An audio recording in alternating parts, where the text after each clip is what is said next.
Microdose, yeah. Microdose. Microdose. Microdose, dose. Microdose. Microdose, dose.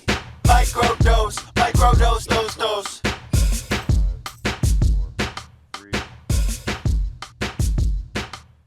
What's good, y'all? Kush Hayes here. We did it, guys. We survived 420.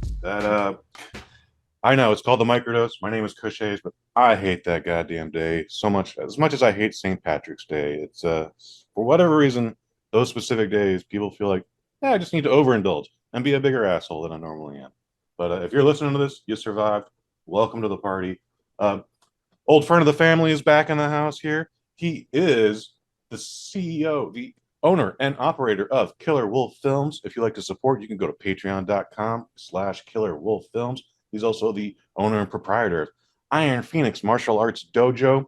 You can reach out to them at 814-449-8287. Master Len Kabasinski, what's good, brother?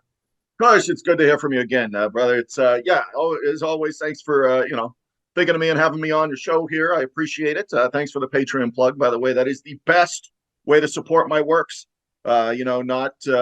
Not Amazon Prime, not Tubi, and all those things. I mean, if you don't do Patreon, my films are available at those places. But the best way is to kick up $2 and join the Patreon there.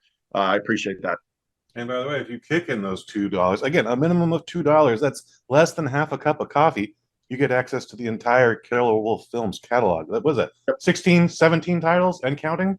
Yeah, something like that. And lately, Matt from the Salty Nerd podcast, he's been doing some upscaling of my older films, meaning now we have a 4K upscale for Fist of the Vampire that's going to come out May 1st here, only on Patreon. It's not coming anyplace else anytime soon.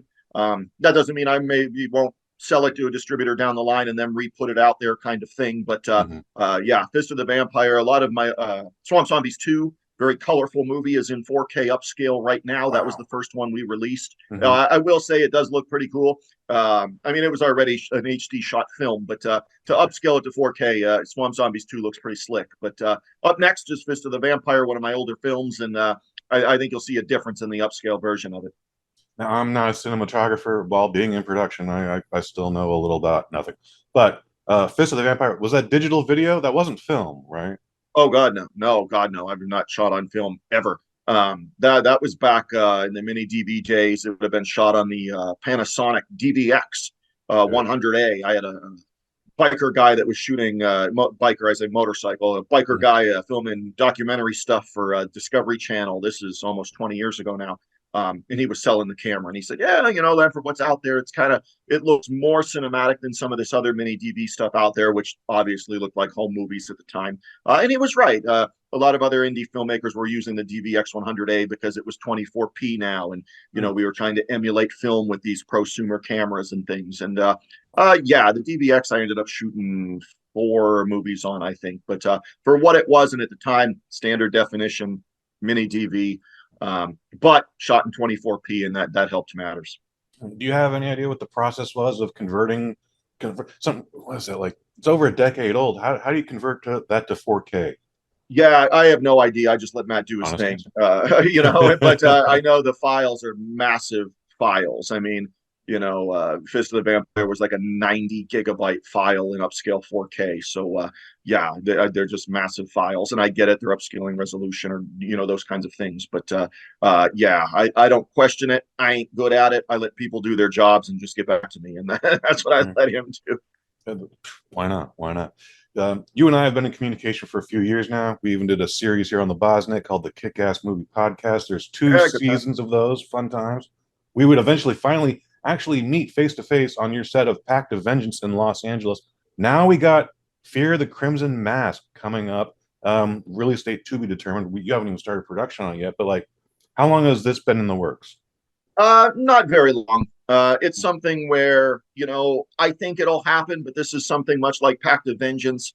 We'll set an Indiegogo limit, and we either reach it and make a movie or we don't, and I ride my choppers all summer. So, it's one of those things where, I can't kick my own money into these things anymore. My kids are getting older and things like that. And, at 50 years old, it's time for me to start spending my own money on stuff like motorcycles and stuff and making movies and stuff anymore. But it's one of those things where now lots of other independent filmmakers are doing this. The Greg Lambersons of the world and stuff like that, who did, he's kind of a legend for doing Slime City and stuff, Slime City Massacre, the New York film indie craze, if you would, have like the late 80s or so. But yeah, even he does the same thing. They do Indiegogo, they make, they mark, they film, they don't make their mark, they don't film. And that's kind of where I'm at. But at the same time with that, I feel like you give the fans that opportunity to speak. If this is something you want to see, perks are like, I don't have perks that are thousands and thousands of dollars. I don't do that kind of stuff. Nobody has that kind of money laying around. I do perks that are like $10, $15, $25, that kind of thing. And then, I mean, if we get into like producing credits and stuff, then I might have one for $100 or something. I think Pact of Vengeance, with Leo Fong, miss you, buddy. I think you could get an associate producer credit for like $100 or something on Pact of Vengeance back a couple of years ago. But back to Fear the Crimson Mask. Yeah, it'll be that process. We'll launch an Indiegogo probably in a few months because the script is almost done. I'm getting some help with the final act of the film. I just want to make sure it's like doable. With AI now, again, not my expertise, but again, the guy that upscaled my films and Matt from Salty Nerd Podcast, he's more involved with this kind of stuff. And it's like, man, if I've got an end of the film where I've got these crazy wrestling fans with their signs and stuff like that, and there's a death match going on in the ring, I can't bring in 3,000 extras to fill a stadium. But if in AI you're telling me I can, maybe this ending of the movie is doable. If not, we got to figure out another way around it, kind of thing. But so that's kind of where we're at. But a lot of it's written. It's a slasher picture. Much like you'd see in the 80s. The main character, the Crimson Mask, is very Jason Voorhees like. Maybe a little more tortured soul kind of stuff than Voorhees, who just was a kid that had an accident kind of thing. But a slasher picture. There's lots of actions. There's lots of boobs. There's all that kind of stuff in the movie. I think people have a good time with it. But if that for some reason doesn't happen, because I'm going to need a budget for that. I mean, when I talk budget, I'm talking like $25,000 or something. That is not a lot of money to make a movie, but I think if we raise that, we can get it done. Because I've already got a place in Minnesota. This independent wrestling company reached out to me and said, hey, we got our own building. There's showers and lockers and a wrestling ring, and the building's not used for much else. And I said, okay, where are you? And they're somewhere in Wisconsin or something on the border near Minnesota, I think, somewhere up there. Pembine, I think it is. I forget. But anyways, is it First Avenue? I forget. Okay. I haven't talked to the guy in like maybe 2 months now. I just kind of touch base here and there. But yeah, they have their own building and stuff. That interests me. So, if I go up there, I can film a week straight and I've got nothing to do but work on the film up there while I'm there. So I think that would be what we're looking at. And then I can film certain scenes, around where I'm at in Northwest PA. But I think it's a fun script. I mean, you have to turn your brain off at some point, in movies like this, where, I mean, it is a professional wrestling slasher picture, people. It's, I'm not trying to do The Godfather here, but yeah, I think it is. I think it's fun. That being said, if Fear the Crimson Mask does not happen, a script was just turned in for Demoniac by Eileen Haybear there.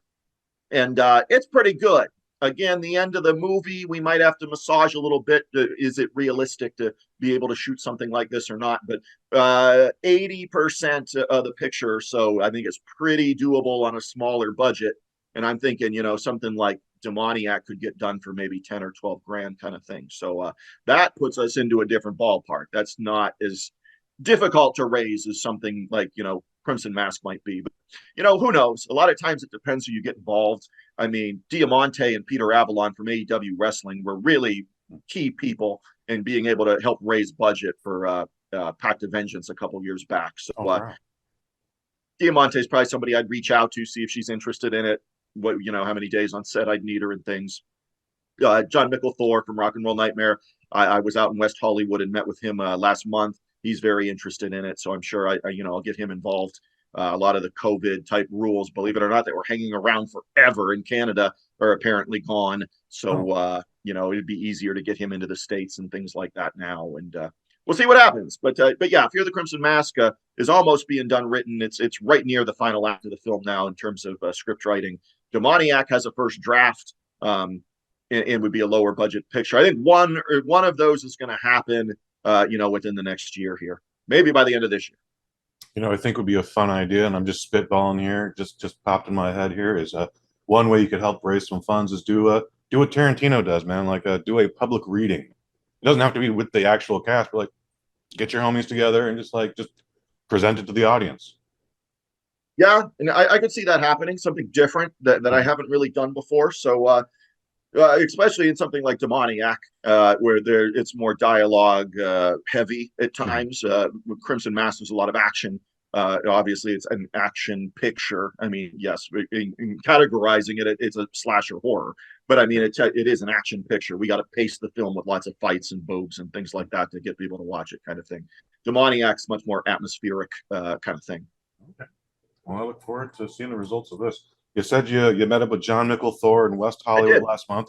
You gave me a buzz. You're like, hey, Kush, you want to come on down to Hollywood and see the Thor concert? I was like, dude, I got the day off. I don't have anything going on. I got a free airline ticket, which I don't have anymore. I was like, there's no way I can't do this. And I'm looking at hotel dates. I'm like, why should I'm Sunset Boulevard $500 a night? And then 2 days later, I went like, oh, it's Oscars weekend. The Oscars weekend, yeah, and I didn't even know that because I don't watch that stuff. You know what I mean? Now, if there was an Oscars that included Fred Olen Ray and Jim Wynorski and stuff and Don Dohler, maybe I'd watch it. But I have no interest in the Oscars. I didn't even know it was going on. But we went down just to walk around downtown Hollywood there, and it actually wasn't that crazy. Okay. For having the Oscar stuff there. I mean, the tents and stuff were all over the place with the film crews and all that TV crews and stuff. But in terms of like getting around and stuff, it really wasn't that bad, really. Oh, fascinating. I thought they were stuck in traffic for like days, the way they present the whole. Anyway, very cool. Concert's fun. Oh yeah. We were at the legendary Whiskey a Go Go, is where his 50th anniversary tour kind of thing was, and it was a lot of fun. So we filmed some of it. He's been having some more like videos pop up on YouTube and stuff of it. So it was a good time. From there, he went to Portland, and that's what I'm jealous about, because if I could do it over again, I might have went to Portland instead of West Hollywood. But I don't regret going to West Hollywood just because, I met up with some of my other friends, filmmaker Monty Light, I got to meet up with, who directed Space, and lots of other stuff is coming out for him now. Bitter Tooth, I think, just came out. So yeah, it was good to hang out with those guys. But I had heard and then seen that his show up in Portland was a 2-day event where he was hosting a showing of Rock and Roll Nightmare, and then the following night Thor played, and apparently had some Triton's songs that he played from Rock and Roll Nightmare, and I'm extremely jealous of missing that. So that'd have been fun. Not the first time, but one of the first times I was in Portland, Oregon. I was on tour with Incredibly Strange Wrestling, and we got to the venue, and it's this interesting venue. It's 3 stories, first of all. So there's I forget what's on the first level, but the second level is the bar, and then the third level is a strip club. Mm-hmm. However, there's no freight elevator. There's no regular elevator. Everything is stairs, and we have to take 2,000-pound ring up there. If that's from the 1960s, like Flair bumped in this ring, Andre the Giant bumped in this ring, and it's only like a 14 squared. But we had to end up doing this thing where we had to makeshift a pulley system where we had to like strap a rope to one of the beams and lift it up and then hope we don't shatter the window frame. Like the whole thing was a goddamn nightmare. It sounds it. Yeah. And then I threw out my back too and still had to carry on with the show. Doesn't sound fun. Sounds like a cool venue, but again, not a very access friendly kind of thing. If you're spectating, it was awesome. I was up in the strip club. Meanwhile, a wrestling show is happening downstairs. Beers in my hand. I'm like, yeah, only my back wasn't in pain. I'd be having the greatest time right now. But yeah, man. So you're getting a little older, a little wiser, a little more mature. The kids are becoming a bigger priority as they get older. You're a lot more busier. I think I just said that. How is Iron Phoenix martial arts working out?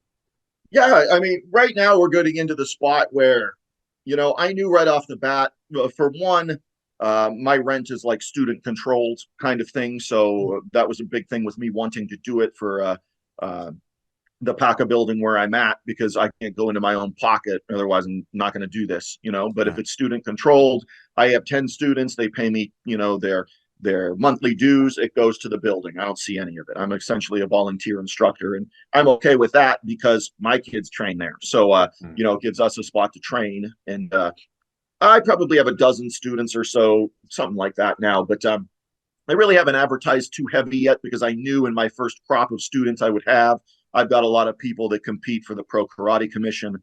where there's 3 tournaments left in the national season, and I think I've got 4 competitors of my initial crop that are up for national championships for them. So Wow. it's not there's still work to be done, For but sure. they're in the conversation. Some of them even control their own destiny, meaning if they win the last 3 tournaments, it's theirs, kind of thing. So it'll be interesting, because I do think we'll have a couple national champions out of it. The tournaments end in like a month and a half. There's 3 left, and that's it. National season's over. Then we get a couple months off. Usually most of June is off, July's off, and then a week or 2 in August is off before we re-enter the national season again.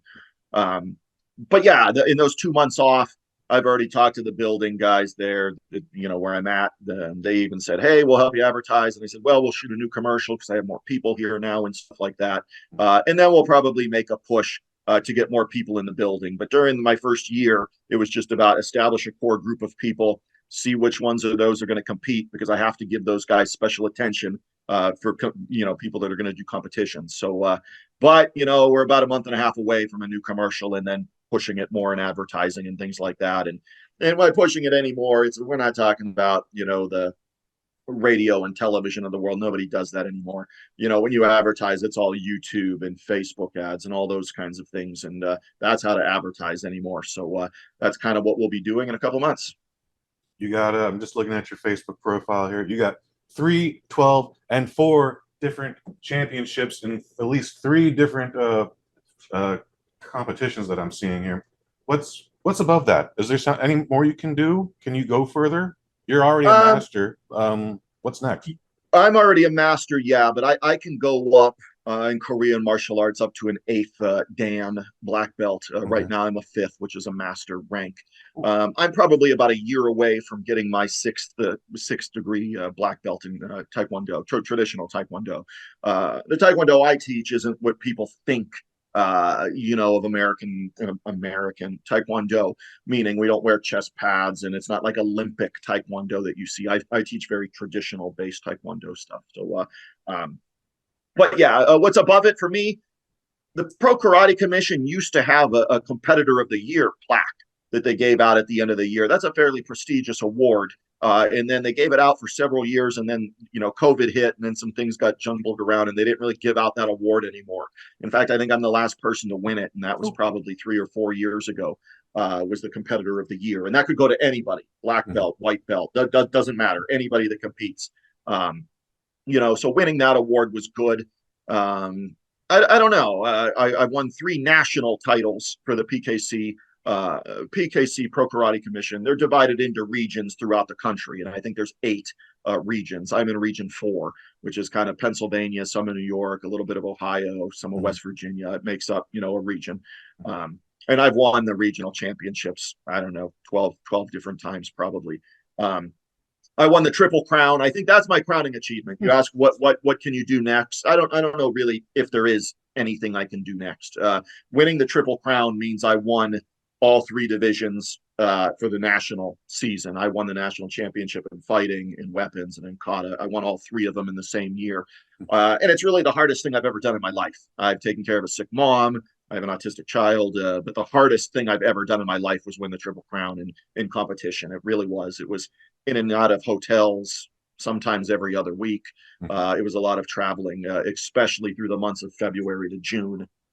There's probably 6 or 7 tournaments within that time. So it can be a bit much. And I don't travel well, meaning I don't sleep well in hotels. I don't care if they're 5-star hotels. I just don't sleep well at hotels. I need my own bed.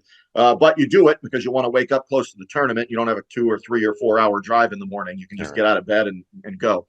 So, I mean, it makes a difference. But in terms of what's left, I'm not sure. This coming season, I'm still competing this year. I'm trying to defend my national title in weapons. I didn't fight this year because I knew I was opening up a school. I didn't really have time to really focus, on a lot of fighting training for me personally. But for my students, I have. But we'll see what happens. There's 3 tournaments left. I kind of control my own destiny. I just have to win. That's the hard part. So you were saying you're in and out of hotels every week. Is that coming out of your pocket, or are you? Do you have a sponsor for that? No, that comes out of my own pocket. But and usually we usually, the furthest we competed at is halfway across the country. Really, we would go to like Indianapolis or something like that to compete. Luckily, they've been Region 3, which is Ohio and some of stuff west of me. Region 3 has grown pretty big, and they're trying to grow Region 4 back to where now there's maybe 2 or 3 tournaments in Region 4, but you can go compete anywhere and get regional points for the most part. So, we compete in Region 3 and Region 4 primarily, but it's still, the tail end of Region 3 is, 6 hours away kind of thing. So, yeah. But no, we pay for the hotels. I'd rather pay $100, and I mean, we don't stay at the Taj Mahal or anything like that. But if I see, oh, this Super 8 doesn't look so bad, we'll stay there or whatever. So, but no.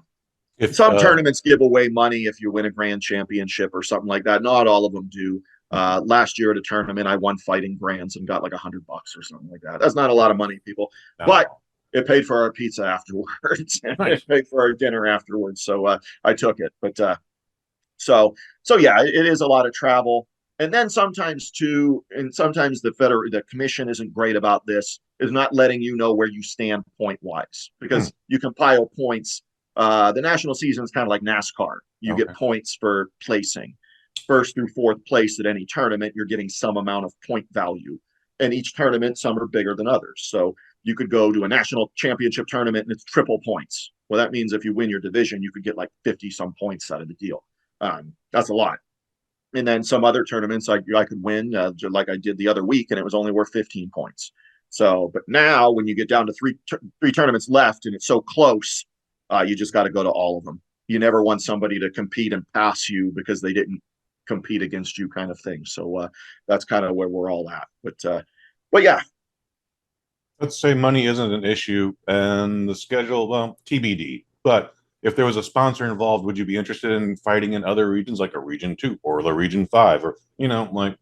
Oh yeah. In Region 2 is like Chicago and stuff like that, and then going west of there a bit. And sometimes, I think we've been there once or twice in the span of things. But much like over there, though, people in Chicago, they're not going to California to compete. You know what I mean? Or they're not coming all the way to, they might come to Pittsburgh, because this year, for the very first time, the national championships are in Pittsburgh, which is not too far from me. So we will see if they, I think they will come this way, and we'll see what happens there. I would like that, because a lot of times judging can be, I mean, any sport where you're at the mercy of judging and a scorecard, you could be in trouble. And the one thing I don't want to see when I go to Chicago is I'm packed full of a division with Chicago judges, because they might not know me, and then it shouldn't matter, but it kind of does. You have to schmooze the judges a little bit. Yeah, I don't do that because that's just not my personality. But at the same time, I want them to come to Pittsburgh and give me a master panel of black belt judges from the Pittsburgh area who know me very well. And then let's see what's what. I never want to win that way, but I also want fair judging. Sometimes that can be difficult, but yeah. Any desire to compete in South Korea, since it's Taekwondo? I don't know. I'm not a big world traveler type guy. It doesn't really super interest me. It'll be a long plane flight for sure. Yeah, I hate flying. I'm not scared of flying, but I don't like it. I'm never comfortable. I have long legs, so I'm always squirming around and stuff. And first class ain't gonna happen. And one, I don't think I'd want to pay. Not that I'm a cheapskate, but I wouldn't want to pay for first class anyway. But yeah, I don't know. I'd say it's one of those things that I did it once, fine. But I don't know how receptive they'll be to a Aryan-looking white male over there, which I will be the only one probably in the division. But I bet you they'd be quite fascinated. Not necessarily like a sideshow, but they would be very interested in seeing who's this fifth Dan belt. Right. Yeah. What else do I want to say here? Back to Vengeance, Crimson Mask, Iron Phoenix, Films. I'm getting ready to go into another recording later tonight, and the guy threw me never gives me something to think about, but he's like, "What's on your bucket list?" And I had to. It's one of the few times I've actually lost sleep over a podcast subject. I was like, "Man, I actually got like kind of an accomplished resume, dude. Like Super Bowl, World Series, 6 NBA Finals, Pro Wrestling Hall of Fame. Like, where do you go from there?" And I was like, maybe am I overthinking it? Like, maybe, maybe not. I started doing this podcast thing because I thought it might lead to actually getting like some voiceover work. You know, getting to do the English dub for some shitty Filipino action movie. Hasn't happened yet. Doesn't mean it won't. But anything on your bucket list, Len Kabasinski? I don't know. The one thing I've been happy about the last couple of years is, for those that if you know me at all, I love motorcycles. I've driven them for a very, very, very long time, many, many, many years. Um, I mean, the first time I was on a bike, I was like 5 years old, and my dad puts me in his lap. I mean, he'd get arrested for doing this now, but no helmets on. We're in our banana seat Kawasaki, driving around a field next to my house. He'd get arrested for that now. But he's like, "Oh, Len, take the throttle and just go like this." I'm 5 years old. I'm scared shitless to do this, but I did it, and I'm like, "Oh wow, this is pretty awesome." And so, we didn't have any money or stuff, anything like that, but once I got to college and got out of college, that's the first thing I did, and, buy a motorcycle, and ever since. But what I'm getting at is I like all bikes. I can find something good about all of them. I'm not like, oh, Harley's the best. You're an asshole if you don't have a Harley or whatever. I don't think like that. I like all bikes. I can find something good about all of them. Crotch rocket sport bikes, not my thing, but I can look at something like what Keanu Reeves is doing and see those sport bike hybrids and think, oh, this is pretty cool. Not my thing, but it's pretty cool. But my thing is like Orange County choppers and like custom choppers. That's kind of my love in motorcycles. And 2 years ago, I bought my first custom chopper, and I just looked at another one yesterday. So to have a couple custom choppers, I built that bucket list thing, and hopefully, if I can stay on this earth for a couple dozen more years, I get a lot of chopper riding in. But I think bucket lists for me is just be around people that I like. I want to go to the Virginia Beach rallies and the Daytona rallies and go to some biker rallies, and I don't mind it getting a little rowdy, but at the same time, I just like being around people that I think are kind of have my attitude at times, kind of thing. And I don't mean I'm going and hanging out with every 1%er in the country. That doesn't interest me. I'm a dad and have worked for the government for 17 years. I'm not interested in criminal biker hangouts and stuff, but just to hang out in a community like that. And I thought about joining various biker groups around. There is like in a bait group that I think is like a child abuse awareness group kind of thing of motorcycle riders and things. But then it just depends. You get into some of these groups, and some of them, they're 50-year-old guys that just watched Sons of Anarchy and wanted a motorcycle, and that's definitely not me. So that's definitely not me. We would probably not like each other. So yeah, I don't know. I'm getting ready to probably move. I'm staying in the Erie area, but I've had this house for about 7 years now. But my son's going to graduate high school. Wow, in Kane. three years. So I'm thinking the more I get older, the more like space I want.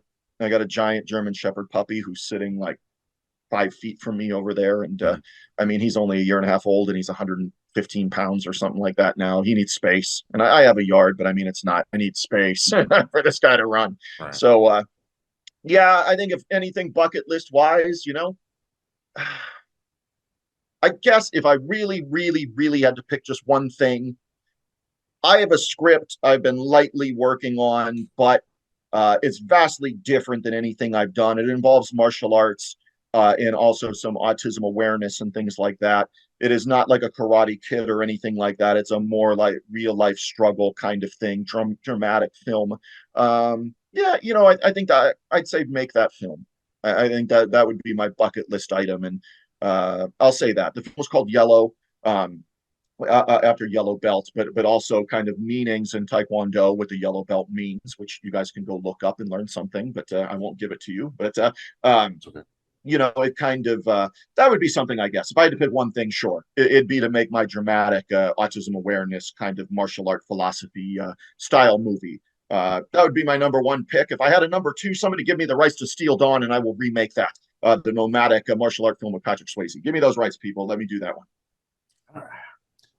Do you have any idea how you would even like look up how to purchase those rights? Because there's a couple properties I was like, oh, there's this boxing anime I really love. If I knew how to do it, if I had the money for it, I would love to try and syndicate it out here in the United States. That's never happening though. But like, do you know how to find out who has the rights to Steel Dawn? No, not really. I mean, back in the day, I mean, it was put out by Vestron Home Video, which is long gone. And again, that could have been just the home video distribution rights, but I'm pretty sure it was a Vestron picture. yeah, they're long gone. But Lance Houle directed it, and I think he's still around doing like production and stuff for films. He really was more into producing than directing, but he would have directed Missing in Action 2 Okay. with Chuck Norris right before Steel Dawn there, and he only directed a handful of pictures. But Lance Houle directed it. My guess is maybe the rights are floating around him somewhere, but hard to say. But once in a while, a fan will have some information that I find fascinating, and I'll post something on Twitter saying, hey, whoever has the rights to the American Ninja series, because we all know canon's long gone, but somebody must have that title rights or something to American Ninja. I'd love to do an American Ninja film, and then, of course, kind of what I'm known for is strong female characters in my films. I would make the American Ninja a female. Oh, fascinating. But yeah, I would like that. Steel Dawn, American Ninja, that kind of stuff. Isn't Canon owned by MGM Amazon now? I believe that, yes. I think MGM absorbed all their library, which is a lot of stuff. But Amazon, you guys are making a lot of bullshit. You're making some good stuff too, mainly TV series, but you're making a lot of bullshit. Like put Steel Dawn, put American Ninja in the hands of Len Kabasinski. yeah. He's gonna make it work. Amazon, they just came out with Roadhouse 2024, and I didn't actually see the first Roadhouse till maybe about a decade ago. And when I saw it, I went like, okay, I get why people like this. Right. It's like, it ain't The Godfather, but I was like, yeah, there's bar fights and there's titties and there's a monster truck for some reason, and Patrick Swayze rips a guy's throat doing Tai Chi while smoking. So I get why people like this movie. Right. I mean, Roadhouse, I think it's kind of hard not to like that movie. Now, again, or if you're going to watch it for some deep character study and intense drama and stuff, you're probably not going to get that. And for one, why would you watch a movie with Roadhouse with Patrick Swayze in it anyways? Terry Funk's in the movie, for God's sake. I mean, if you think you're going to watch some dramatic masterpiece, I don't know why you would even turn on Roadhouse. But I think it's an extremely dumb, fun movie. Really encapsulates the 80s a lot kind of thing. But right, he's smoking, doing Tai Chi outside of his barn apartment or whatever he's in. Yeah, I mean, yeah, it's the same thing. The same thing when I watch Roadhouse. I get why people like this movie. And I like it too. Maybe not as much as others, but I still think Roadhouse is a lot of fun. If you ask me right now, Kush, you want to watch Roadhouse with Patrick Swayze right now? I'd be like, can we watch Roadhouse with Patrick Swayze right now? Yes. Right. Yeah. It's I saw the new one, the one on Amazon with Gyllenhaal there, and I thought it was okay. I thought it tried to be as different as it could be while keeping the same principles. I did notice a post of yours again on your Facebook page where you're like, CGI fight. What is that bullshit? And tell me if I'm correct here, because there is one scene in the film that I noticed like something's off about that. It's Gyllenhaal and Conor McGregor are fighting in the bar after a car has smashed through it. But then all of a sudden, the Roadhouse, it feels like the floor space expanded. And I was like, something's different. I know they're doing a sweeping shot there, but like something's wrong here. Is that the scene you're talking about? Yeah, there was a lot of digital in the McGregor versus Jake stuff. Even the headbutt he does to him looks off to me. And I don't know why they chose to do it that way. I mean, what's cheaper about doing it that way than just having good choreography? I don't know why they went that direction. To be a space issue, right? Like the bar was maybe just too small for what they were trying to do. I don't know, but I mean, if that's the case, then we're getting into just excuses at that point. Because I mean, why do you have to use that location then? Get a location manager to say, go find me this, and that's what they do. They go out and find you these locations that you need that fit what you want. And yeah, it was okay. I watched it. I made it through it. I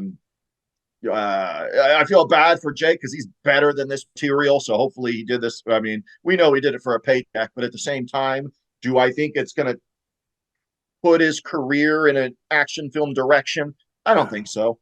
I mean, I don't think so. Nightcrawler is one of my favorite movies. I love Nightcrawler. I love Prisoners, even though it's a tough watch. I love Prisoners with Hugh Jackman there. Especially if you have kids, Prisoners is a tough watch. That might be the grimiest Tales from the Crypt movie that was not a Tales from the Crypt movie. Like it's disturbing. Yeah, I mean, when we get into disturbing, I mentioned earlier about the New York film, scene in the '80s, and maybe kind of started to die out in the early '90s.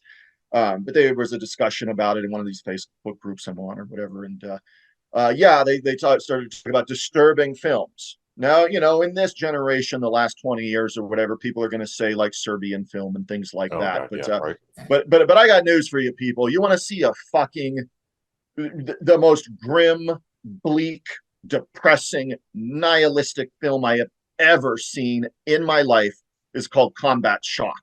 It is from about 1986. Bud Graziani, I think, and his brother. His brother acts in the lead role and he directs it, but it is called Combat Shock.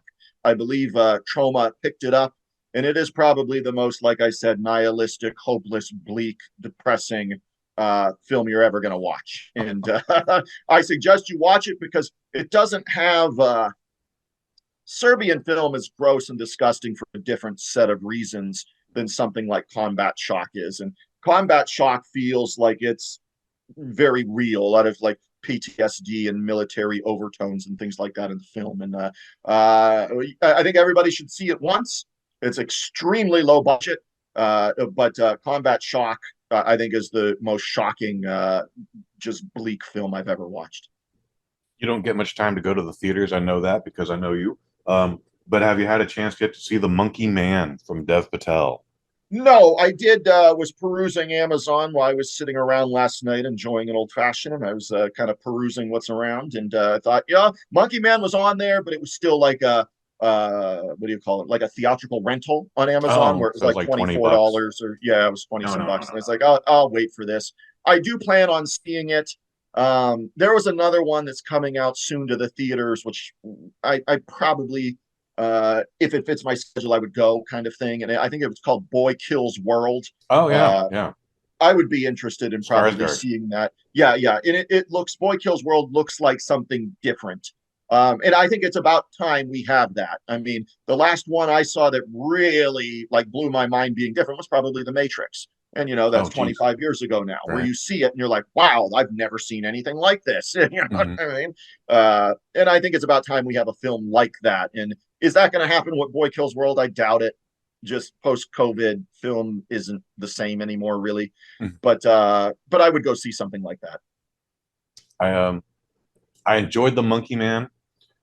The biggest thing I hate to come out of it is everybody who has seen the trailer, and I get why you think this from the trailer, but everyone now who has seen the movie goes like, it's Indian John Wick. And I was like, look, all right, he wears a suit, he's got great hair, he does some martial arts, and he fires a gun, but he fires a gun. And in fact, he only fires a gun because he's not John Wick, and when he's trying to kill the guy with a gun, he's easily disarmed. He's like, oh no. And it's just like this movie was actually closer to Game of Death, but no one understands what that movie is anymore. Hmm. So, oh God, no one knows what that is anymore. But yeah, I know what that means, and yeah, I think it'd be great to go to that kind of era over again. And I've been asked this question before, where it was like, where is do you think that Renaissance is going to be back, where we have like the directed video crazy martial art ninja movies and all kinds of, not just ninja movies, but martial arts movies, action movies in general, like we did in the '80s that went straight to tape and stuff? And I honestly, no. I no, mean, it's over. It's over. It's not streaming has coming kind back. of killed all that. That was its own moment in time, and it's not coming back. And or I get questions, where's the next martial arts star coming from? And I said, you know what, I don't think there is, to be honest.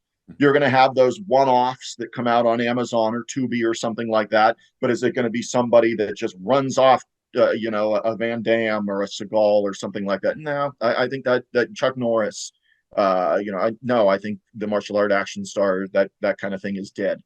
Well, And the whole thing, adding to your point with the 1980s straight to video martial arts films, was like you actually had to go out of your way to get it, and then once you got it, you might have to sit through some bullshit, but you had to commit to watching the movie you just spent $3 on. Where now you can just go on Netflix, like, oh, Scott Adkins Ninja.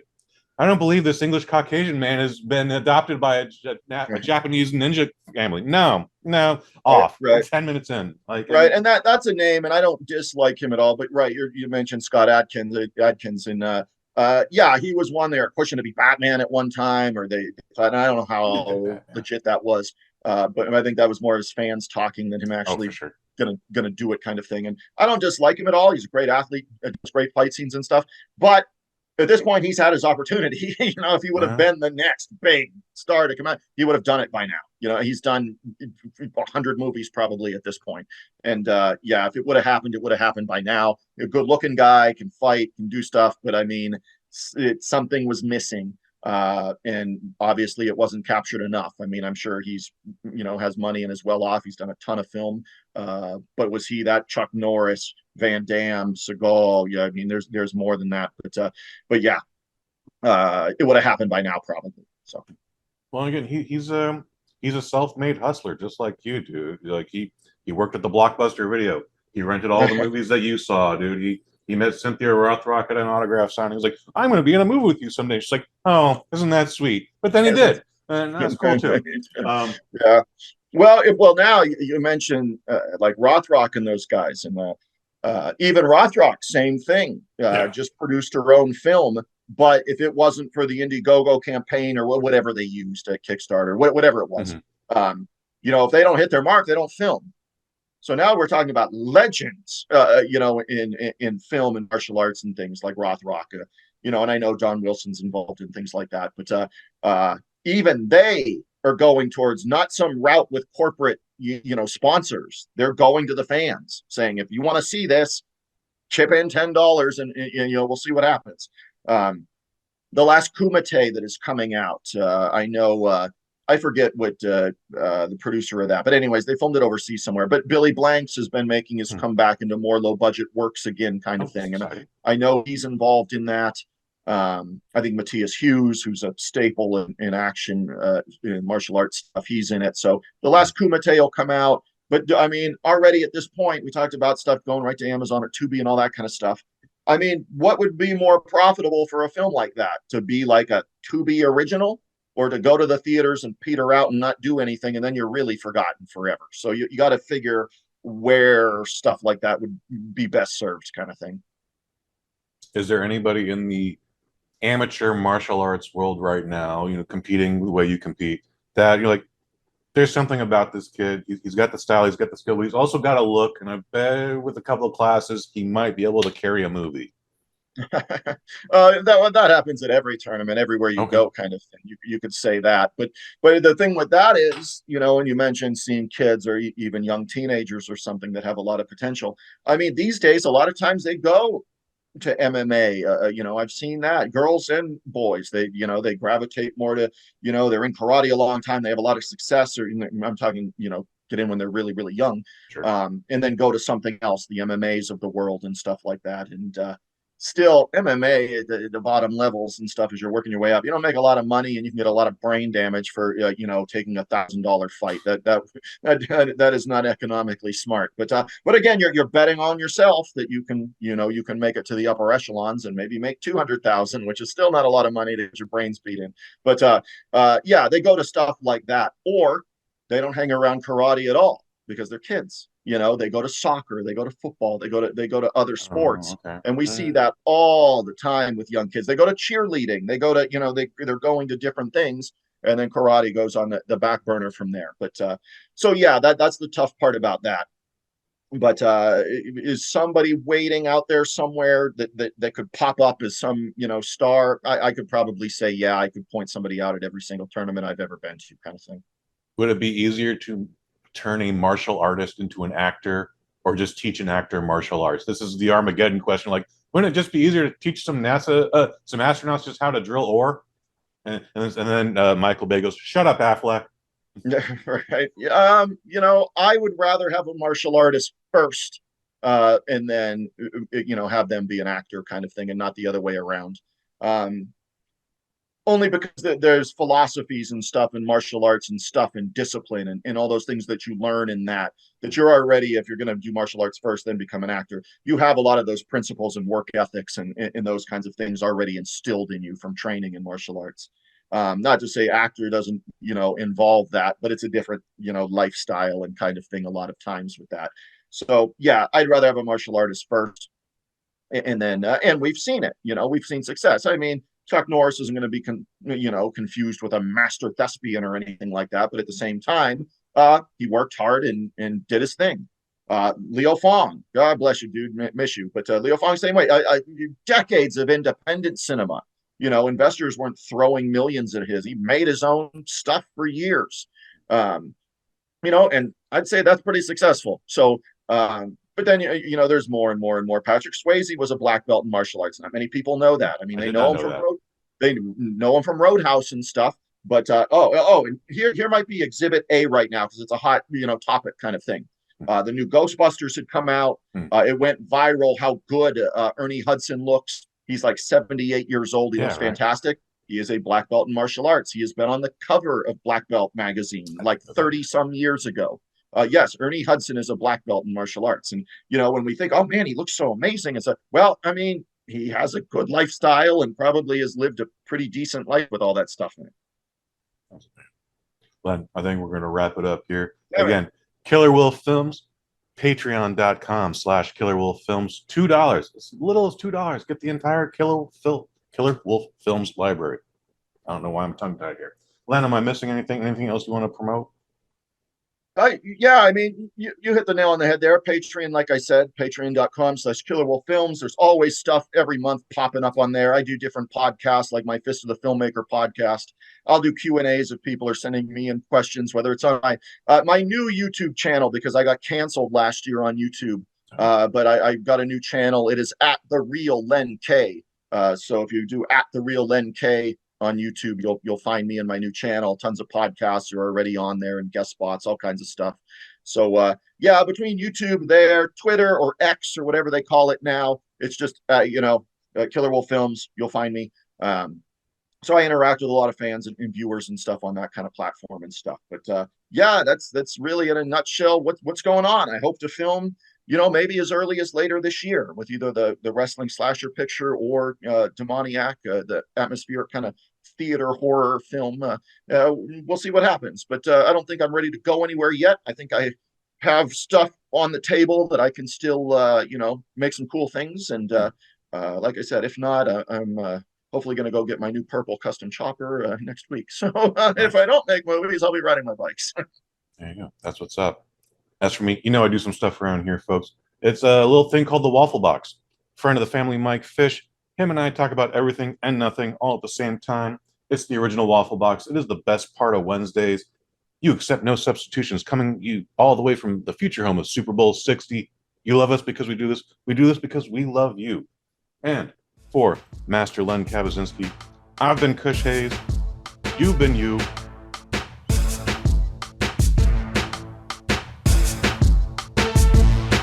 Microdose, microdose, microdose, microdose, microdose, microdose, microdose, yeah, microdose.